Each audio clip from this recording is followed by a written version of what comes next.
Now, once you've signed up to Binance, the most important thing of all, before you even start doing anything, is to confirm your personal verification and information. So you will be requested to go in identification. It will bring you to this page. From there, you will need to submit your basic information and get verified. And then you will be prompted to provide government identification and facial verification.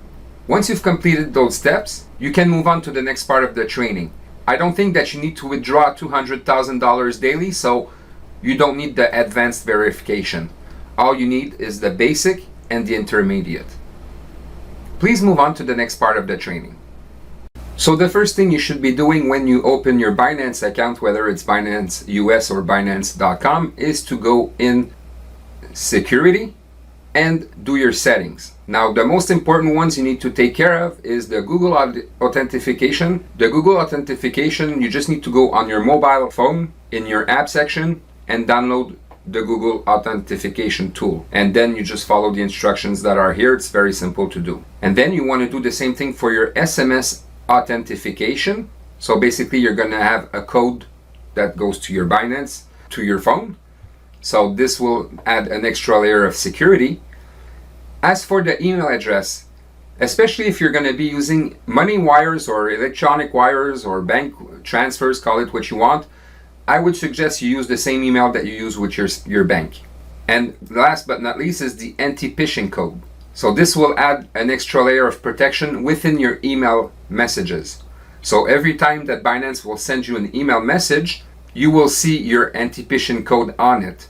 So this will allow you to identify that this is truly a Binance email and not some phishing fake email you're getting. So that adds another layer of security.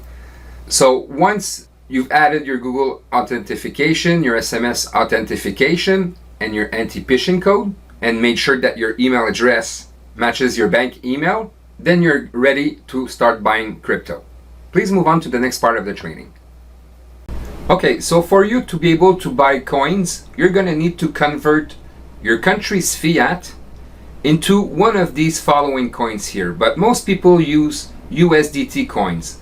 The USDT is what we call a stable coin. It's the closest one to the US dollar. So if you want to trade $1 for $1, for example, USDT is your best alternative.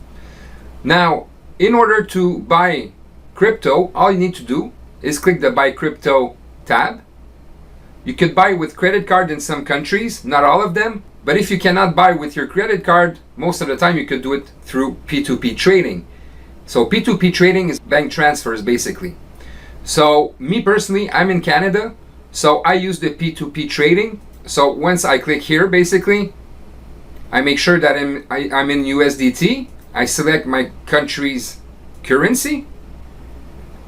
I enter the amount of money. So for example, I could want to buy $1,000 Canadian and convert it to USDTs.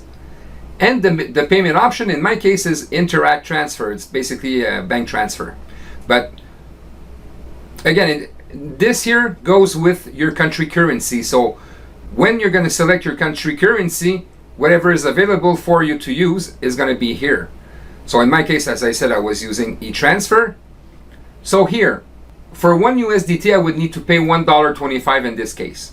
Now, just so you understand here, if I buy for $1,000 and the seller has over $1,000 available, then you're good to go. You can select that seller. But you'll notice here that the balance is lower. It's 404 USDTs is about $500 Canadian.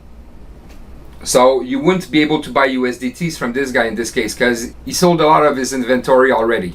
Okay, so you need to find somebody that has more than what you want to buy, obviously.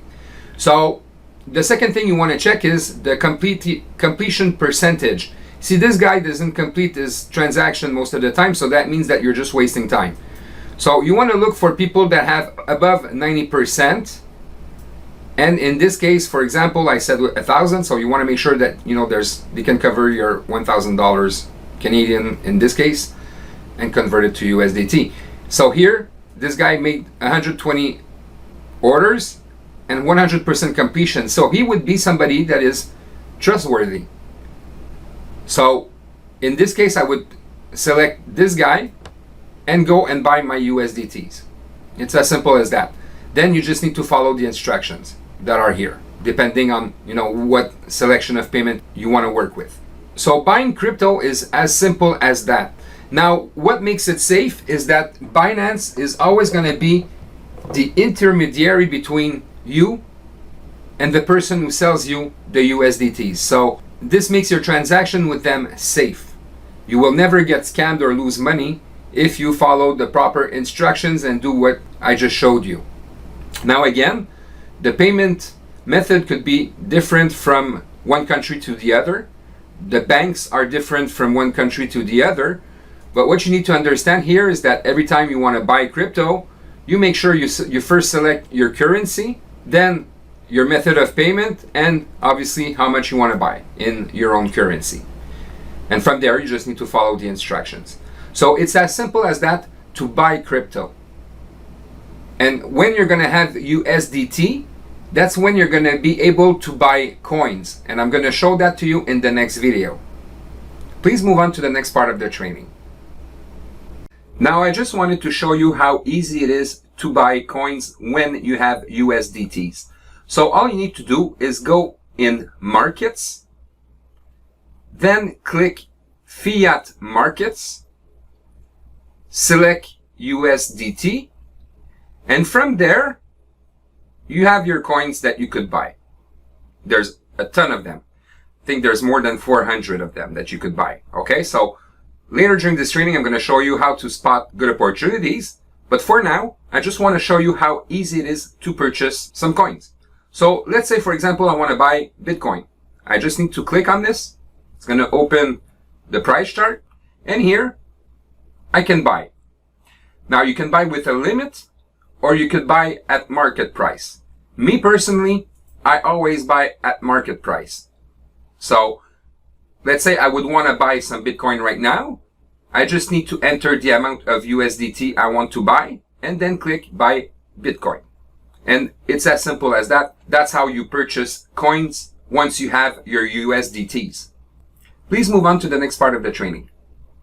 Although Binance is quite safe to store your coins, it's always preferable to remove your coins from the Binance exchange site and put them on a hardware ledger. So the one that I use is Ledger Nano X because this is not hosted on any website. It's basically a key that holds your information. So like that, nobody can hack you, right? So the one that I use is Nano X, but I also use Trezor. Now Trezor is a little bit more expensive. So if you want something reliable and that doesn't cost too much, I suggest you go with the Nano X Ledger. If you have the budget to buy Trezor, then buy the Trezor one. But what's important here is that you store your coins on a hardware ledger or hardware wallet, call it what you want. Like that, you're sure that nobody's going to be able to steal your coins from you. And I'm going to make you an example. Let's say you buy, I don't know, Ethereum for $2,000 or $4,000 whenever you buy it. And from that point, it skyrockets to $40,000. So your one coin would be worth $40,000. Now, it would be really a shame that you get that coin stolen for XYZ reason, right? So to play it safe, you always want to store your most valuable coins on a hardware ledger. Like that, nobody can steal them from you. Obviously, this is not something that's necessary. You could always leave your coins in Binance, but there's always a risk that Binance gets hacked one day, and it would be really a shame that you lose your coin over this. And especially, if ever there were to be a hack, it's going to be when coins are going to be at their highest, right? So to play it safe, I really recommend that you use a hardware ledger like Nano X or like Trezor. Please move on to the next part of the training.